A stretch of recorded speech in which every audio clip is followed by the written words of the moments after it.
In the past 4 weeks, there have been quite a few updates to programs and software that we use to manage our memories. From Windows to Apple to even my favorite, Forever Permanent Storage, the changes just keep coming. It's no wonder people are overwhelmed. And as for me, I go from being frustrated and mad to general resignation. Join me now as I explain what's going on with these tech companies and what you need to know to manage your memories.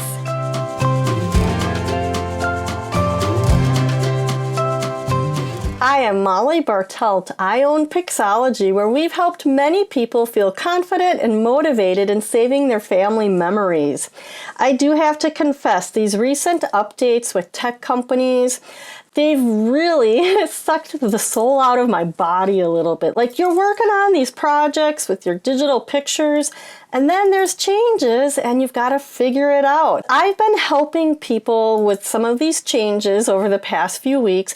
I've noticed that there are some similarities in these companies, okay? So I'm going to talk about 4 disturbing trends that I see and what we can do about it. Do hang out till the end because I have a tool as well as some hope in one company who I think is doing things the right way. If you haven't, hit the subscribe button and the bell so you can be notified when we upload new videos that'll help you on your memory saving journey. Let's talk about these trends.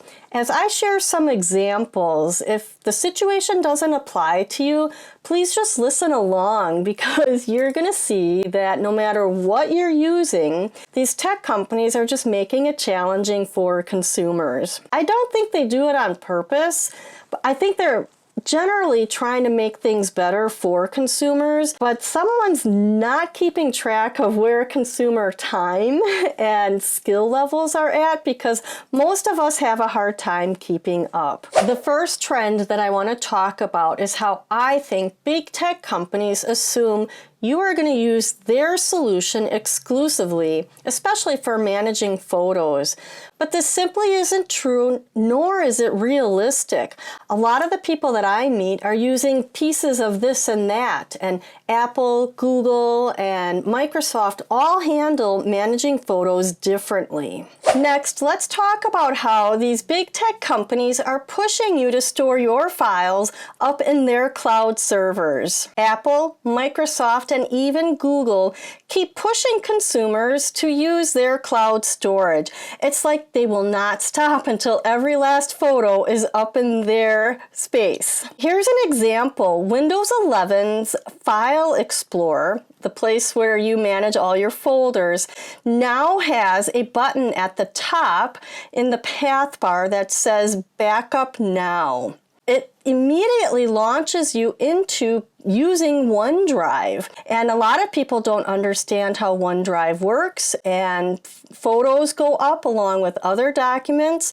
And when it's unmanaged, after a couple years, you don't know what's being saved where, and your computer has system changes on it that you cannot revert back easily. I generally recommend that people just store their pictures and folders on their computer and back up to an external hard drive and to an outside backup service like iDrive or Carbonite. The third thing that I've noticed about these companies is they use convoluted language that's hard to follow, complicated, and confusing, even for me. I noticed it the other day when I was helping a client turn off iCloud Drive on her Mac. When we went into iCloud Drive, it was new language for me because of the update, and immediately we got the message that your account has been upgraded to iCloud Drive. What account? What does that even mean? And then in order to shut it off, we went into the settings and we saw that we could turn off Sync This Mac to iCloud Drive, and we could turn off desktop and document folders in sync. It just was confusing. I had to go to Apple's website to read more to see what I was going to be doing when I shut those off.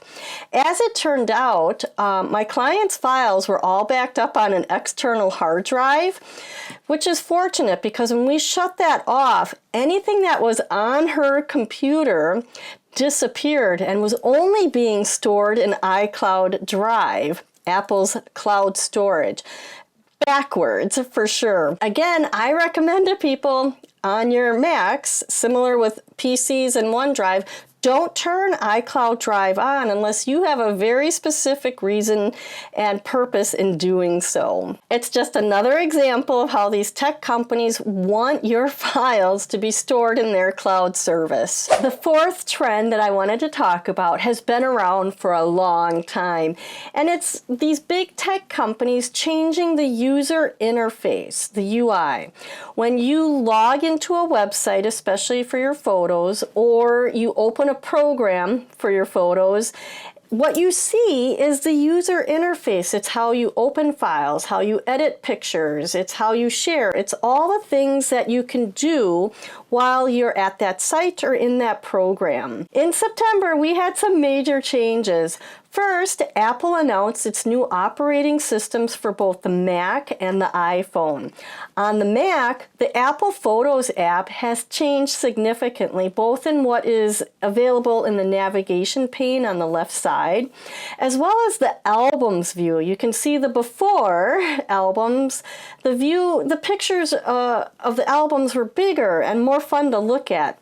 In the new version, it looks a little more stylized, and you can't see your album photos as well. Now, the changes on an iPhone happened if you updated your phone to iOS 18. And if you haven't, you can check out this video here where I review iOS 18 Apple Photos.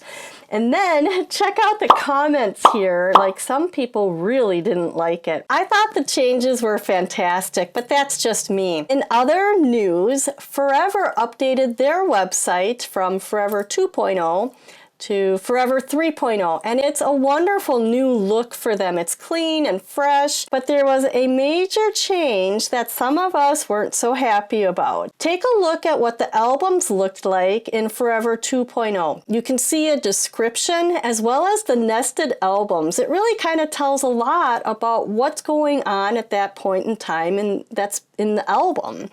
Now, when you look at the new version, the album view does not show the description. You can click a button to see the description, and the nested albums are now visible on the left-hand side, which is kind of difficult to look at. A lot of people, including me, were really disappointed about this, and we let Forever know. I'm going to give you an update on that in a couple minutes. But first, I just wanted to wrap up the trends and ask you, did I miss a trend that you would like me to talk about? Put it in the comments below. I'd love to hear it. So what can you do to protect yourself and your memories from all these changes in technology? You have to be an advocate, and we're here to help you. At Pixologie, the plan is pretty simple. It's save your memories in folders on your computer and back them up to forever permanent storage. If you don't have a computer, get all of your memories saved on an external hard drive and back it up to forever permanent storage. That's it. This is what we call creating a photo estate. And while it's simple, in theory, the steps to carry it out are time consuming. So we have this guide here, 3 steps to creating a photo estate. You can get the link in the description below, and that'll get you on the path to starting the journey. Now let's talk about Forever. This is the company I think that is doing things right for consumers. Yeah, I mentioned that they just majorly updated their website. First time in 7 years. And they didn't get the albums view quite right. But the facial recognition and filtering and searching is so much more powerful. I'm really excited for them.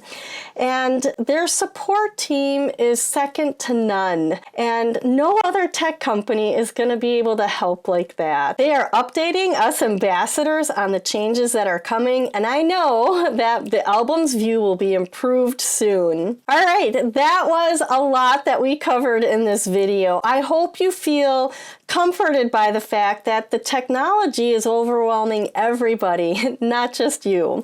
And I also hope that you see a plan to move forward. If you would like to chat with me about starting a Forever account or a photo estate, click the link below for scheduling a time with me. That's it for now. Thank you so much for joining me, and we'll see you the next time.